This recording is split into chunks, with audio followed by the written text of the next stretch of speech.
അസ്സലാമു അലൈക്കും വറഹ്മത്തുള്ളാഹി വബറകാതുഹു. അഷ്ഹദു അല്ലാ ഇലാഹ ഇല്ലല്ലാഹു വഹ്ദഹു ലാ ശരീക ലഹു വഅഷ്ഹദു അന്ന മുഹമ്മദൻ അബ്ദുഹു വറസൂലുഹു. അമ്മാ ബഅദ് ഫഅഊദു ബില്ലാഹി മിനശ് ശൈത്വാനിർ റജീം. ബിസ്മില്ലാഹിർ റഹ്മാനിർ റഹീം. അൽഹംദുലില്ലാഹി റബ്ബിൽ ആലമീൻ അർറഹ്മാനിർ റഹീം മാലികി യൗമിദ്ദീൻ. ഇയ്യാക നഅ്ബുദു വഇയ്യാക നസ്തഈൻ. ഇഹ്ദിനസ് സിറാത്തൽ മുസ്തഖീം സിറാത്തൽ ലദീന അൻഅംത അലൈഹിം ഗൈറിൽ മഗ്ദൂബി അലൈഹിം വലദ്ദാല്ലീൻ. സ്നേഹബഹുമാനമുള്ള സഹോദരങ്ങളെ, പരിശുദ്ധ റമദാൻ മാസത്തിലെ 5-ാമത്തെ ദിവസത്തിലാണ് നമ്മൾ ഇന്ന് പ്രവേശിച്ചിരിക്കുന്നത്. ഈ മാസം അനുഗ്രഹീതമായ മാസമാണ്. ഇതിൽ വളരെയധികം പ്രതിഫലങ്ങൾ നേടുന്നതിനുള്ള അവസരം അള്ളാഹു ഒരുക്കിയിരിക്കുന്നു. ഓരോ നന്മയായ പ്രവർത്തിക്കും 10 മുതൽ 700 ഇരട്ടി വരെ പ്രതിഫലം ലഭിക്കുന്ന ഈ മാസത്തിൽ സക്കാത്ത് എന്താണ് എന്നും സദക്ക എന്താണെന്നും നാം ഓരോരുത്തരും അറിഞ്ഞിരിക്കണം. അത് നിർബന്ധമായ കാര്യമാണ്. ഹസ്രത്ത് ഖലീഫത്തുള്ള ഇത് സംബന്ധമായി ഇസ്ലാമിലെ സക്കാത്ത് എന്ന നിലയിൽ 1446 ഹിജ്റ റമദാൻ 13 നടത്തിയ പ്രഭാഷണത്തിൻ്റെ ചില ഭാഗങ്ങളാണ് നിങ്ങളുടെ ശ്രദ്ധയിലേക്ക് കൊണ്ടുവരുന്നത്. എന്താണ് സക്കാത്ത്? ഇത് ഒരു നികുതിയാണ്. അള്ളാഹു നിർബന്ധമാക്കിയതാണ്. പ്രായപൂർത്തിയായ എല്ലാ മുസ്ലിങ്ങൾക്കും ബാധകമാണ്. പ്രായപൂർത്തിയായവർ എന്നതുകൊണ്ട് ഉദ്ദേശിക്കുന്നത് കുഞ്ഞുണ്ടാകുവാൻ പ്രായമെത്തിയവർ എന്ന്. സക്കാത്ത് നിർബന്ധമായ കുറഞ്ഞ തുക ഉള്ള എല്ലാവർക്കും നികുതി നൽകൽ നിർബന്ധമാണ്. ഈ നികുതി വിശ്വാസികളുടെ ധനത്തെ ശുദ്ധീകരിക്കുന്നു. നമ്മുടെ ശരീരത്തെ ശുദ്ധീകരിക്കാൻ കുളിക്കുന്നത് പോലെ, വസ്ത്രത്തെ ശുദ്ധീകരിക്കുവാനായി കഴുകുന്നത് പോലെ, നമ്മുടെ ധനത്തിൽ കൂടിയിരിക്കുന്ന മാലിന്യങ്ങളെ ഇല്ലാതാക്കി ശുദ്ധീകരിക്കുന്നതിനുള്ള നടപടിയായിട്ട് ഇസ്ലാം മുന്നോട്ട് വെക്കുന്നതാണ് സക്കാത്ത്. ഇതിലൂടെ അവരുടെ ഭൗതികവും ആത്മീയവുമായ തുറകളിൽ കൂടുതൽ ഐശ്വര്യങ്ങൾ കൊണ്ടുവരും എന്ന് മാത്രമല്ല, മറിച്ച് ഈ ഫണ്ട് ഒരു അവശ്യ ഘടകമായി ഇസ്ലാമിനു വേണ്ടി സേവനം ചെയ്യുന്നു. ആഗോളതലത്തിൽ ഇസ്ലാമിൻ്റെ ഉയർച്ചയ്ക്കായി സഹായിക്കുകയും ചെയ്യുന്നു. അല്പാൽപമായി ശേഖരിക്കുന്ന ഈ തുകകൾ വളരെ വലിയ തുകകളായി പരിണമിക്കുകയും ഇതിലൂടെ സാധുക്കൾ ശക്തരും ധനമുള്ളവരുമായി മാറുന്നതുമാണ്.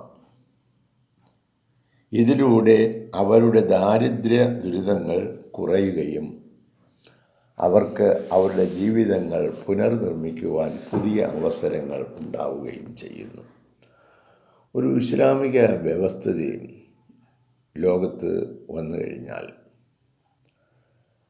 എല്ലാ നിലയിലും ഐശ്വര്യവും ധനസമൃദ്ധിയും ദാരിദ്ര്യവും ഇല്ലായ്മ ചെയ്ത് സുഖസന്തോഷമായ ഒരു സാമൂഹ്യ ക്രമം രൂപപ്പെടുത്താൻ കഴിയും.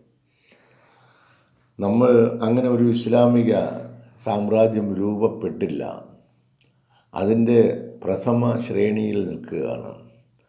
നമുക്ക് എവിടെയെങ്കിലും ഒന്ന് തുടങ്ങി എവിടെയെങ്കിലും ഒന്ന് അവസാനിപ്പിക്കണമല്ലോ. അപ്പോൾ ഇതൊരു അവശ്യ ഘടകമാണ്. സക്കാത്ത് അത് അല്ലാഹു തആല നിർബന്ധമാക്കിയിരിക്കുന്നു. ഇത് കൊടുത്ത് ശീലിക്കൽ നമ്മുടെ ധനത്തെ ശുദ്ധീകരിക്കുകയും നമ്മെ ഭൗതികമായും സാമ്പത്തികമായും അഭിവൃദ്ധിപ്പെടുത്തുകയും ചെയ്യുമെന്നാണ് കാലത്തിൻ്റെ ഇമാം പറയുന്നത്. അപ്പോൾ സക്കാത്ത് കൊടുത്ത് നമ്മൾ ഓരോരുത്തരും നമ്മുടെ ധനത്തെ ശുദ്ധീകരിച്ച് ആ ശുദ്ധീകരിച്ച ധനമായിരിക്കണം നമ്മുടെ ഭാര്യയ്ക്കും മക്കൾക്കും ബന്ധുക്കൾക്കും ബാക്കി കൂട്ടുകാർക്കും നാട്ടുകാർക്കും ഒക്കെ കൊടുക്കേണ്ട ശുദ്ധീകരിച്ച നല്ല പണം. അതിന് നമ്മൾ ചെയ്യുവാൻ വർഷത്തിലൊരിക്കൽ കണക്ക് കൂട്ടി കൃത്യമായ നിലയിൽ അത് ശേഖരിച്ച് കൊടുക്കേണ്ടതാണ്. വർഷത്തിലൊരിക്കൽ അത് ബുദ്ധിമുട്ടായി വരുമെന്ന് തോന്നുന്നവരുണ്ടെങ്കിൽ അവർക്ക് മാസം തോറും അതിൻ്റെ കണക്ക് നോക്കി അങ്ങനെയും കൊടുത്ത് അവർ ശുദ്ധീകരിച്ച് അവരുടെ ധനം സമൃദ്ധിയിലേക്കും നന്മയിലേക്കും വരുന്നതിന് ഇത് ആവശ്യമായ ഒരു ഘടകമാണ്. അപ്പോൾ ഈ റമദാൻ മാസത്തിൽ ശുദ്ധീകരണ പ്രക്രിയ ആരംഭിക്കുന്നതിന് പറ്റിയ ഏറ്റവും നല്ല മാസമാണ്. ഈ ശുദ്ധീകരണം നമ്മൾ നടത്തുമ്പോൾ തീർച്ചയായിട്ടും അതിൻ്റെ പ്രതിഫലങ്ങൾ സാധാരണ കൊടുക്കുന്നതിൽ നിന്ന് അതിവിപുലമായിരിക്കും ഓരോ നന്മയ്ക്കും എന്ന് നമുക്ക് അറിവ് കിട്ടുമ്പോൾ ആ അറിവിനനുസരിച്ച് ഉയർന്നു പ്രവർത്തിക്കുകയാണെങ്കിൽ നമുക്ക് അഭിവൃദ്ധിയും ഉയർച്ചയും ഉണ്ടാകുന്നതാണ്. ആയതിനാൽ ഇതിന് പറയപ്പെടുന്ന പേര് ശുദ്ധീകരണ നികുതി എന്നാകുന്നു. സക്കാത്ത് എന്ന് പറഞ്ഞാൽ ശുദ്ധീകരണ നികുതി. സമൂഹത്തിലെ ദുർബല വിഭാഗങ്ങളെ സഹായിക്കുന്നതിനായി പങ്കുവയ്ക്കുന്ന തുകയാണിത്. ദയ, ഔദാര്യത, സമൂഹത്തിൽ സാമ്പത്തിക സന്തുലിതാവസ്ഥ ഇവയുണ്ടാകുവാനായി പങ്കുവയ്ക്കലാണ് ഈ നികുതി. പണക്കാർ കൂടുതൽ പണക്കാരനാകാതിരിക്കുവാനും പാപങ്ങൾ കൂടുതൽ പാപങ്ങളായിരിക്കാതിരിക്കുവാനുമുള്ള ധന പുനഃവിതരണ ക്രമീകരണമാണിത്. സമ്പത്തുള്ളവർ ഒരുപാട് സമ്പത്തിൻ്റെ ആളുകളായി തീരാതിരിക്കാനും സമ്പത്തില്ലാത്തവർ തീരെ സമ്പത്തില്ലാത്തവരായി തീരാതിരിക്കുവാനും വേണ്ടി സമൂഹത്തിൽ രൂപപ്പെടുത്തിയിരിക്കുന്ന വ്യവസ്ഥാപിതമായ ഒരു സന്തുലിതാവസ്ഥ സൃഷ്ടിക്കുന്നതിന് പര്യാപ്തമായ സാമൂഹിക ക്രമം പടുത്തുയർത്തുന്നതിന് വേണ്ടി ഇസ്ലാം മുന്നോട്ട് വയ്ക്കുന്ന പദ്ധതിയാണ് ഈ ശുദ്ധീകരണ പ്രക്രിയ അല്ലെങ്കിൽ സക്കാത്ത്. അത് അങ്ങനെ സക്കാത്ത് ശുദ്ധീകരണ നികുതി ഇസ്ലാമിലെ അടിസ്ഥാന സ്തംഭങ്ങളിലൊന്നാണ്. ഇപ്പോൾ നമ്മൾ 5 നേരം നിസ്കരിക്കുന്നു എന്ന് പറയുന്നത് അത് മിക്കവാറും എല്ലാവരും ചെയ്യുന്നു. അതുപോലെ തന്നെ വാക്കിമുസ്സലാത്ത് വാത്തു സക്കാത്ത്, നിങ്ങൾ നമസ്കാരം നിലനിർത്തുകയും സക്കാത്ത് കൊടുക്കുകയും ചെയ്യുക. അപ്പോൾ അങ്ങനെ ആ നിലയിൽ നമുക്കത് പറഞ്ഞു തരുമ്പോൾ ദൈവകൽപ്പന, ആ കൽപ്പന നിറവേറ്റേണ്ടത് അനിവാര്യമാണ്. അത് വർഷത്തിലൊരിക്കലാകാം, അല്ലെങ്കിൽ മാസം തോറുമാകാം, 2 മാസത്തിലൊരിക്കലാകാം. അത് എങ്ങനെയാണോ നമ്മളാണ് അത് തീരുമാനിക്കേണ്ടത്. അത് ധനം നമ്മുടെ കയ്യിൽ വന്നിരിക്കുന്നു, 100 രൂപ കിട്ടി ആണെങ്കിൽ 2% നമ്മൾ മാറ്റി വയ്ക്കണം. 2.5 ആണ്. അപ്പോൾ അത് ആ നിലയിൽ കൊടുക്കണം എന്നുള്ള ഒരു ഓർമ്മപ്പെടുത്തൽ നമ്മളിൽ ഓരോരുത്തരിലും ഉണ്ട് എങ്കിൽ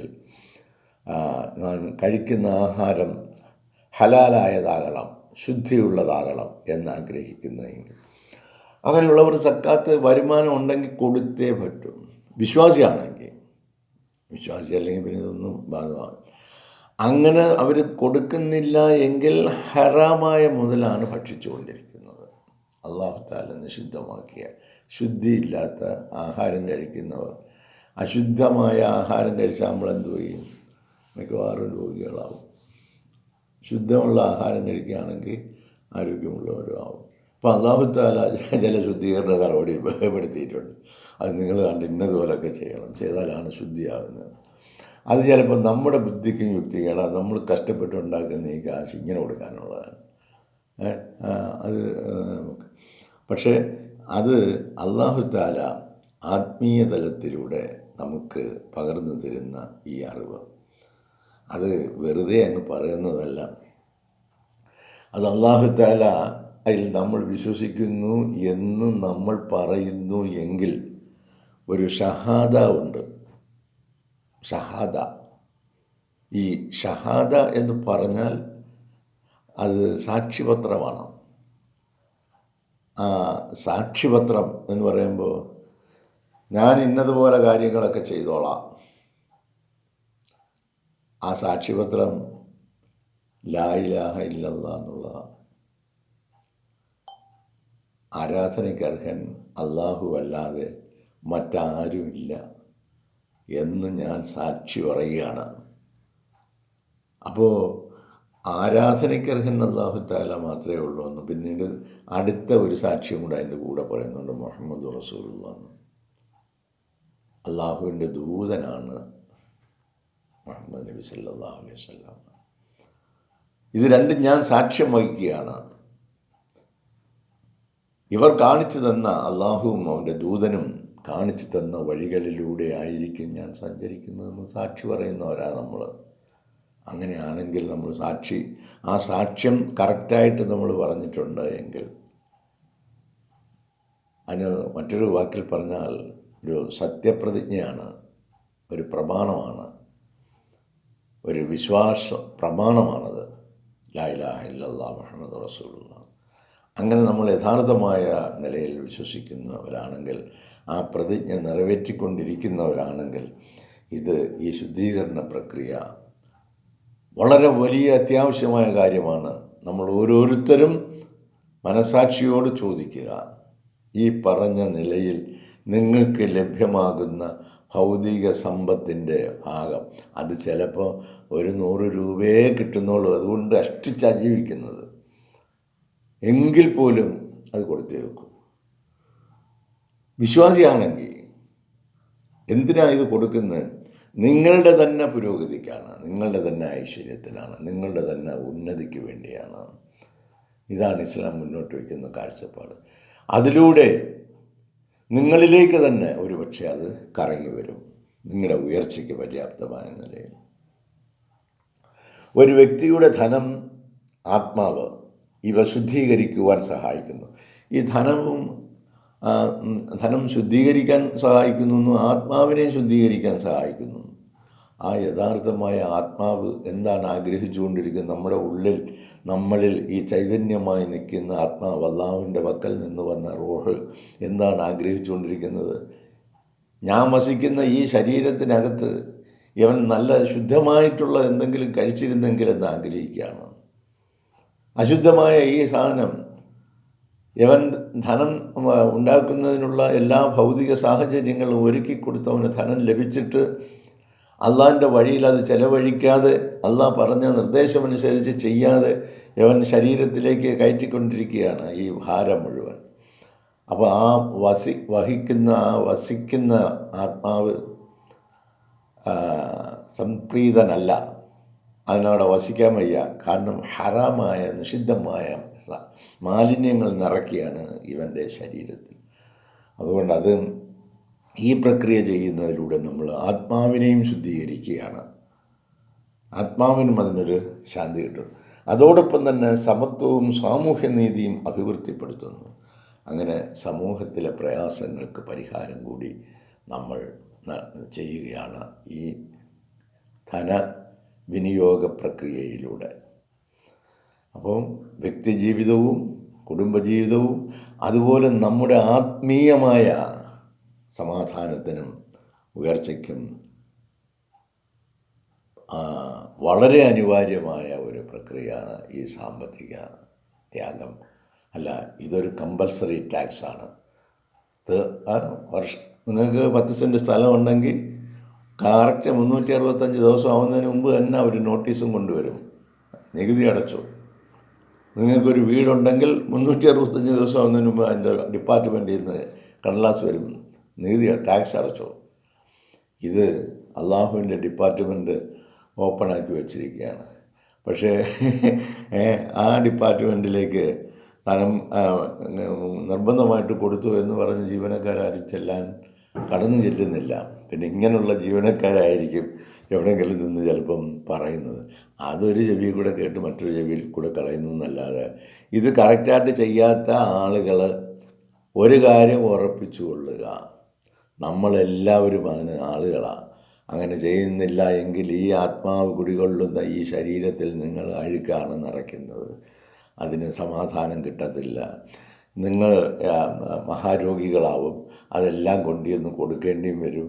നിങ്ങൾക്ക് ശാന്തിയോടുകൂടി കഴിയാനും പറ്റില്ല. അതുകൊണ്ട് അള്ളാഹുവും അവൻ്റെ പ്രവാചകനും കൽപ്പിച്ചതെന്താണോ അതനുസൃതമായിട്ടുള്ള ഒരു ജീവിതം നയിക്കുവാനതിന് വേണ്ടിയാണ് നമ്മൾ ഈ യാത്ര എപ്പോഴവസാനിക്കുമെന്ന് ആർക്കും അറിയില്ല. അങ്ങനെയുള്ള ഈ യാത്രയിൽ മഹത്തായ പ്രതിഫലങ്ങൾ ആർജിക്കുന്നതിന് വേണ്ടി അല്ലാഹു തആല 12 വർഷമുള്ള ഒരു മഹാ ലോട്ടറിയുമായിട്ടാണ് കടന്നു വരുന്നത്. റമദാൻ മാസം വമ്പിച്ച തുകകളാണ് ഇതിൽ അള്ളാഹു ഓഫർ ചെയ്തിരിക്കുന്നത്. ഇഷ്ടമുള്ളവർ അതിനുവേണ്ടി ധനം മുടക്കിക്കൂ, ഭയങ്കരമായ പ്രതിഫലങ്ങൾ നേടിക്കൊള്ളുക. അതിൽ ഏറ്റവും പ്രധാനപ്പെട്ട ഒരിനമാണ് സക്കാത്ത്. ഇൻഷാ അല്ലാഹ് സദക്ക സംബന്ധമായ ബാക്കി കാര്യങ്ങളും അതിനെക്കുറിച്ച് ഇൻഷാ അല്ലാഹ് നാളത്തെ പ്രഭാതത്തിൽ നമുക്ക് ബന്ധപ്പെടാം.